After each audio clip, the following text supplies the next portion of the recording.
Advice for life. O le fautuanga mo oe mo le o langa ha toa. Whatalofa malol soi fu mwia. Fio mai e le tāpura kalami ranga Gagaifo Faiva.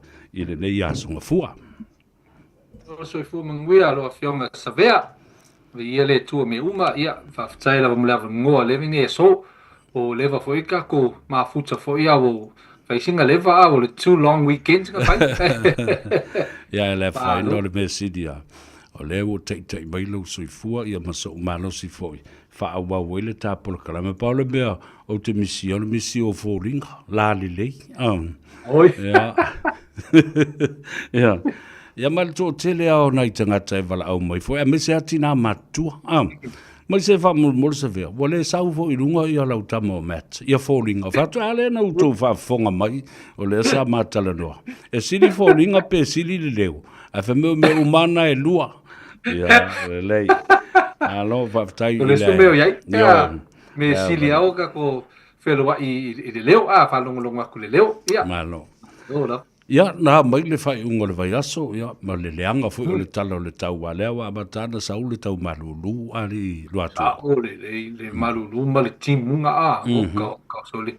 Ia nga mako la lo Rotorua e asi mako lo akali i la lo ma lo granddaughter folk, brand new granddaughter kingi o hina. Yeah. And ma weekend, long weekend, the Anzac weekend. Mga kuai remember the soldiers who went and died and served for our ngu sila Australia. Ngaya. Yeah. And then the weekend before for Easter. Malia le ba. Mako i Sydney Australia siro akali makua for ira ingo for Sydney. Pisi for inga vai aso. Ko kere for kangai ko umako umu kere city busy country. Yeah, it's good to be back. Ali Isavea. Me si lo for I mai safely viere tua pui mato I mato ka whaonga I Sydney ma Rotorua ma ngai. Malo, whaftai le tua wa toi te mai I le soifua. Ia, ma le saonga le mu awa o taimi pisi lava ia fo I lea o le tunu amese o mai uma aso malo lo lea I le taimi lava e tasi le masila le o apirila. Ia, ai so o toi fo I male wala aupa ia le tua I le teitai o le kalesia katoliko. Ia watili pisi ai lava tangata ma le mautonu fo I o la tau ma faufonga I le whai o le lofo I le kalesia ma le lātou tamapa ia maisi ma umbea fo le lo ua tau mate po aisisi o le ato e tula I mai sui tūlanga I le ia Pope Francis, the late Pope Francis ia ai tātou tālia pēr maunu o le filifilinga le na e whaia le tua ma te tai o le kalesia mo le lumana ia ai au te fifia fo le whai loa to lo whai ama tūlu tā telefoni ia I lātou e wala au mai e whai e o na lātou fsotai I lau o fionga ia ma tala doa fo I ma whaasoa I mea lo fia mana malama ai tele mta upu a umona ta tala noa ma whaasoa ai e masani o le wala au mai tangata ia ma matu e lau numera ai tala noa I le mata upu leo le private health insurance nisi o company o lo lato whaatino ina le vaenga lea and how would that cover you and your family lale e se senga fo le leo o insurance it's a private health insurance po se medical care insurance what's the difference a ole ale ta uele ta uele More disclaimer, more high level generic information only. Let's say advice. Me says advice. He really may out. Umale kako talanoa, and then kako booklet appointment, and I take you through my 6-step advice process. But today, ngali high level information only. Yeah, ole private health insurance taua is very taua because ole melia. Let's say private health insurance. Yeah, kaulia ko in the public hospital because sixengi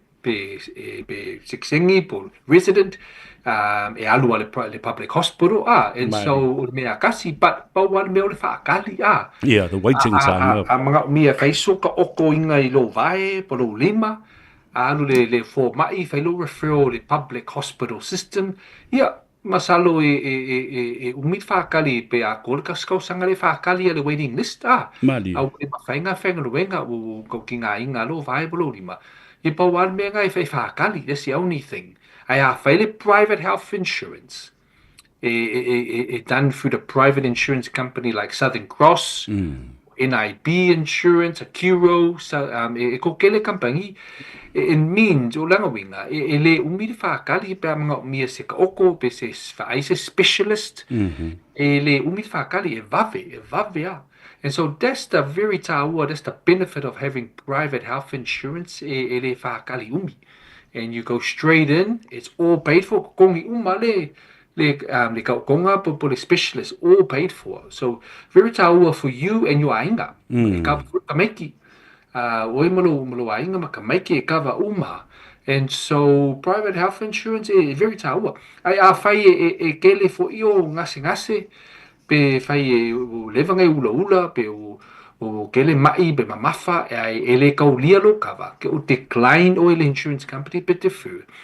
Ia alu whangoi lo boss lo pule nga wenga pe mawhainga whaise private health insurance through the work staff scheme. Kare kongu lo pule, yeah, okay, yeah, we can do this for the staff.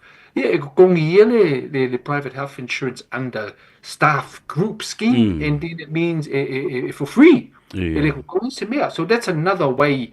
You can go through the ngalwenga, and there's no medical criteria. So that's another option. Option B.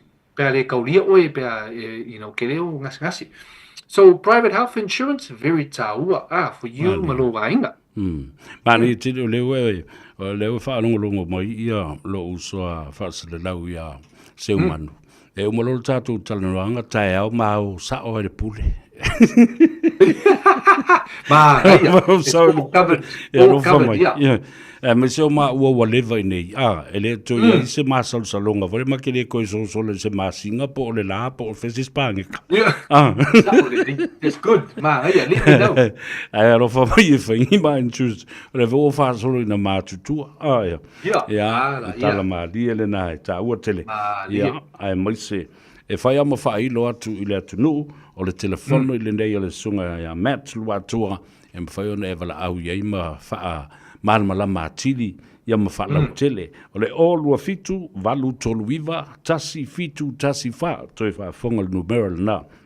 O lua fitu, valu tolu iwa, tasi fitu, tasi wha.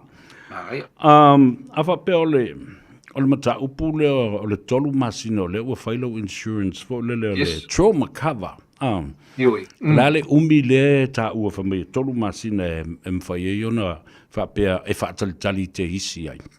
Ma ngai fisidi o fisidi de ma sangi fisidi me o client au. A kau lia le cover le o le trauma o langa ngo le trauma critical illness cover. E ese ma le private health insurance e ese fo i ma le life insurance. Fai ese singa. O le koe ngā cover lea. E cover oe be fast fulu valu koe ngā mai ki ngā inga mai kumau. Like your mai cancers, mai faku heart attacks, mai fai eye strokes. Ko kele koe ngā mai.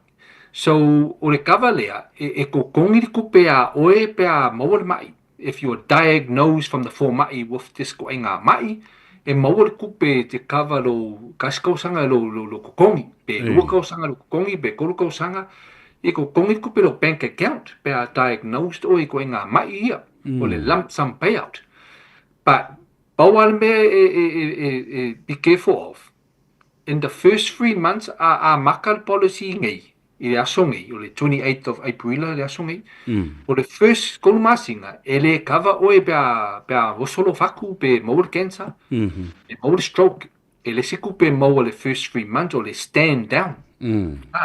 And so, pawal me fai keke, because ke le customers a kaulia kava le fa pe ala kou, maua le heart attack tomorrow, i kongi kupe, le ai. E le kongi se kupe pe a maua in the first 3 months.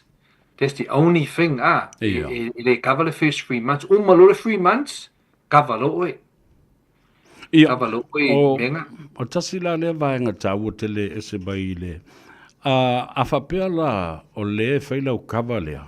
Ai te o tupu se whalavelave a le beneficiary o lo to lua. Ia po seisi o le whanau, ia po lo ai ngā toa. O le ale so tanga lea, e whailoa mai e le company insurance i ate. Oe pe whailoa mai e lau sponsor po o oe lea na whaia na whaatawina le policy le tangata le. How do they advise or inform the policy holder? So the policy holder lea maua le mai lea, a le soi fua, e vili mai au. Okay. But a maliu, then that's life insurance. E kokongi ale life insurance, e le se 3 months stand down. A maliu, but under trauma cover, first 3 months e le kaulia mai koe ngā mai ia. But e vili mai au le policy holder. Ai a whai kupu whavelave le policy holder. Then e kokonga vili mai au se sile ainga. Because makaulia fui o oile loa be kupu se me ngakale, I won't know se longa e vili au after 6 months to do a review or 12 months. I don't know kupu se me le ile. So it's up to the family to ring me be kupu se whavelave whapea. Mano, ta ua tele la le loa e le tangata. When you hold a policy, it has to be e te tauna i loa lau tō lua, te tauna i loa se tangata o le ainga. Tangata le ainga, la finge, polo akali'i, polo kama, I le whanga solonga o le process lea e te talanoa i 6 steps. Se I toi talanoa lava I le ma wha manino vaenga I tu ina tua I lau whautuanga I se tasi o leo mana o mai whaise lua appointment e a po se a manoa fo I te lua whaidua I Ma, e fasili tā ua le fasili lea, because o isi clients pe a whanongonongo mai ka ko talanoa ngai I lopo kalame ali savea. Bili mai au. E whailonga mako appointment ke alu e asile le client I la kufale E whape ka isi clients e ngale kasi ale meeting ia umalole process cover. Ai le ai. I always whamakala o le 6-step process. E whaisinga umi le process. So o le step 1 vili mai au. Vili mai pia umale mele. Book le appointment, that's step 1. Step 2, ke laku whale, whaila ke meet first meeting. Whaile fact find information, find out engi mo kesi, engi e ka alafu, o le arko inga kawa ke mga umiei, o le health insurance, le ai, o le life insurance, o si trauma insurance, and then o le fact information only the first meeting. Le wakungi prices, le whaingi quotes, le first meeting, le information Ia aluloa o whaila o report, o le third step nga.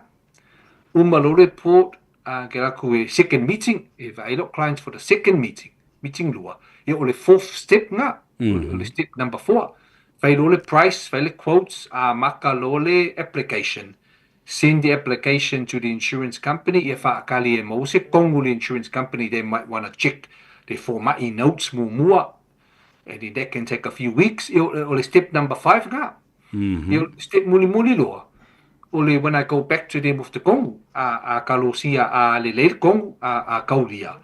Then I do the final offer. Ole step 6 nga. Ole 6-step process nga. Malo. So I always explain to my customers because it's aua, because ke ufa pele client, o ngale kasiale meeting, mo kongu le. It takes a little while because we have to follow following the process lea e salau e maua loa o I le whamasingo lea ko the Financial Market Authority kangola ko check la o file for my ui pero kama leo he took shortcuts pelo he just did one meeting sala loa so I have to follow properly the 6-step process. It's very taua Malo, sel tau fo ia misi. E pui la ko e pui fo ia. Ia wa fo la le fa tal noanga lea. Na o mea sa o ama mea moni, ma le fa maoni. E te fasilingi ai ele mfa ina toi pe pelos tangata ia te oi fa mtalanga patino ia na ia. Yes. Awa ola le te me tupu mai fa la mai. Claim. Ia vai lele mo fai mai le mele are I kali mai fa pe o ia se mai fa pe nga mawai. Yes. Malisi mefoi. After we do the application, when I asked him all those facilities, I email all the questions to them. And I say to them, please check your answers and email me back. Pea ise mai wo ngalo, you forgot to tell me. And then that covers me and it covers them. So le sepe pelo, these everything is upfront. Yeah. Yeah. Malo. Whawhitai. La le se sengo le whaonga o tātou tangata. O lo whaafonga mai. O lau tautua ma lau au langa nei lo leo. I isi private insurances po o isi whale tupe ma tulanga whapena. La le tā ua o lo lua tala noa ma tawala tu ya te o se policy o le insurance. Right, man, het facility savia. Ja, o la service more free. Ele costs meer. I don't charge you anything. For free little service. Alu oi ile bank to compare with the prices. Or the bank, they only can use their policy. Ele mawhainga alu la go to all the 5 insurance companies and say, yeah, give me your price. They can only use one price, le bank. But Right. I can go to all the insurance company and get the different prices. So isilia kula o benefit o service i the area lea. The other thing is, alu ele bank if I life insurance. Ko vilu oi mai of my oi mats. Kaman mo lava sorry wa lo bank ya tai lava malo ong sai malo all your hard work, but I'm gonna stick with the bank. Yeah, okay. If I inga. The only thing ako vili oilo bank lesiaso and the next week or the next 6 months if isili so fisili ke mga umia if isili le nga sign oi. Wole mawhainga ko contact le ilia because the bank will give you someone else. Because the bank is too big and busy. Yeah. If I pay a single Samoa, then you're going to get the same Samoa. You're going to get an Inkia person the next day, then a singer, because they're the bank. But for me, if I look after you, I can look after you all the way to Kupus Faravalafi. Malo. So that's very little point of difference in little service. Compared to the bank or the insurance company, they just sign you up. They just leave you after that. When they go, you don't get the same service with the same person. Malo, ese taua. Ole, olo fitu, valu tolu iwa, tasi fitu, tasi wha o tali tonu, a wao ne neima ta upu peone o whai atu le telo o tausanga. O se me ta upu se a fia tala noa i aisa moa leanga, e fia wawa aisa moa i le me tupu maimala na tupe e wha o ngā au lai ola. Ni kai e ka woku loro me ngā ora ka woki uska mai, wo. E musu tele whaile, e whaise mea whapea. Ele va ai ai. Ele va ai. Yeah. Ole insurance and prices and premiums. I say si ai pea I tausanga mo sui fo le tau. Lunga kausanga uma. Clients that renewed masinga ngai. Insurance companies send them the email, the letter to remind them. Yeah, it's the 1 year anniversary. Awalu lunga low insurance premium by a few dollars. Because the reason why, because of the inflation. Because inflation, the prices, the bingsingi, everything's going up every year, and so the insurance also goes up. And the other missing mea, if I loas whangau every year, so every time makua the next year you're 1 year older, alu lunga le kau. And so if you're lolo for the first lima kau sanga, if you're lolo, it only goes up a little bit. By all the lima kau sanga, po le fiku kau sanga, wo facing kau ka. I want to make a mang way o kang ngaka cancel because fapia wo kau ka ke le me nga makale o lo suka la alva yaso o le suka o lo se la ka la alva yaso. And so it's a very taua to review your policy kau sanga uma. And for me to ring you, because ema whainga whaile level cover. Mango whainga whamakala de siwea so. Whaile level cover, le alu lunga le prices, it locks in.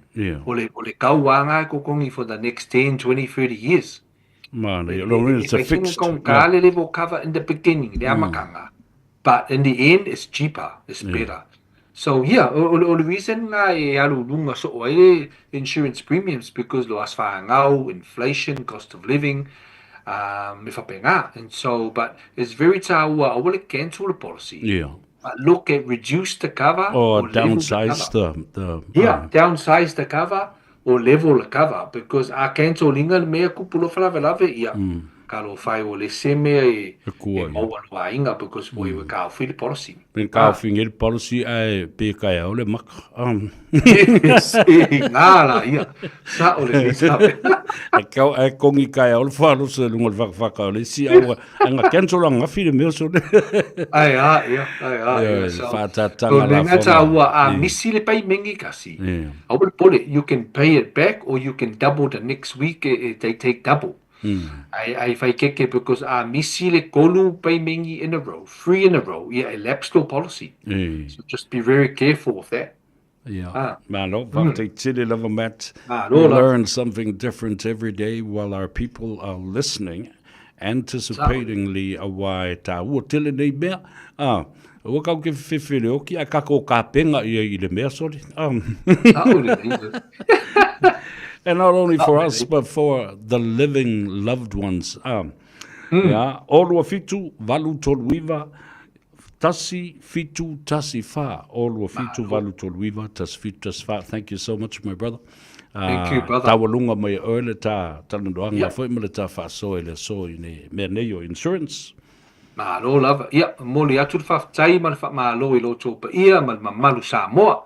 Ilo to fa fonga ilo prokalame le ni so savea. Ma lo fa tai ma lo no tai ma lo tapuai. Fa manuia le atua tiuti ma Faiva le ne aso. Yeah, so fu brother. Yeah, look forward to catching up with you next week, my brother. Take care. Thank you, brother. Yeah, and be safe. Fast before. Yeah, na tanduanga na malesunga leli e fai le fautuanga mo oe advice for life Matt Luatua e te mau le telefoni ole olua fitu valu toluiva tasi fitu tasi fa olua fitu valu toluiva tasi fitu tasi fa.